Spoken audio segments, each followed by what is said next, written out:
Je savais qu'il était là. Monsieur, la tempête perturbe le signal, mais on devrait pouvoir le téléporter sur le pont principal. Dr. Hayden, tout est prêt pour le lancement, monsieur. Quand vous voulez. Sans le Séraphin, nous ne pourrons reprendre le contrôle d'Urdak. Vous avez brisé le sceau en réveillant l'icône du péché dans le monde. L'équilibre entre leurs deux dimensions a été rompu lorsque les démons se sont emparés d'Urdak. Bonjour à toutes et bonjour à tous. Alors aujourd'hui, on va parler d'une de mes grosses déceptions de cette année. Après avoir été le meilleur jeu de 2020, Doom Eternal propose une des extensions les moins intéressantes de cette année.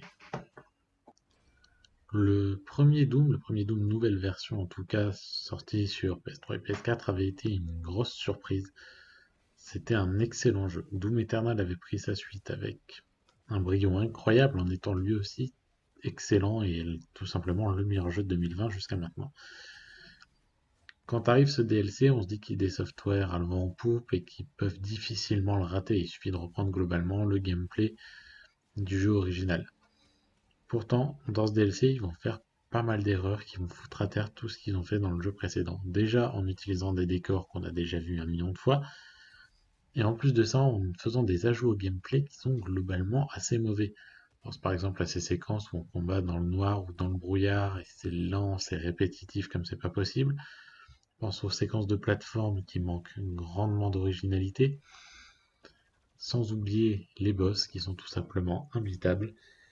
Il faudra parfois recommencer 3-4 fois à refaire la même chose tout le temps. Alors certes, il faut être sur le qui-vive constamment et c'est compliqué quand ça dure plusieurs minutes, mais en même temps, on s'ennuie sérieusement. Alors évidemment, il y a de bons points aussi. Il y a quand même une certaine maîtrise qui est bel et bien là. Il y a quand même des affrontements qui ont de la gueule, ça reste dynamique, ça reste fort. Et il faut toujours une vraie maîtrise, un vrai skill pour réussir à passer et avancer dans le jeu. D'autant qu'il est loin d'être facile. Mais on en sort en se disant qu'on aurait pu attendre bien mieux, que tout ça c'est assez vain. Et qu'au final, The Ancient Gods, c'est globalement pas super intéressant. Et franchement, j'en suis sorti en n'ayant pas envie de faire la deuxième partie. Parce que la première m'a déjà déçu, parce que j'ai l'impression d'avoir perdu à peu près 4 heures de ma vie sur un DLC qui avait pas un grand intérêt, qui n'est pas aussi maîtrisé que le jeu original.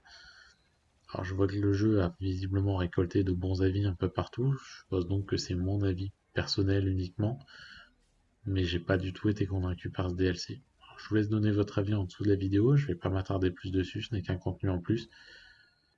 Tout le reste sur le jeu, je l'ai déjà dit à travers le test il y a quelques mois. J'ai été globalement déçu par ce Ancient Gods et je vous conseille pas forcément de vous le procurer. Pour ma part, je vous souhaite malgré tout une très bonne journée à tous.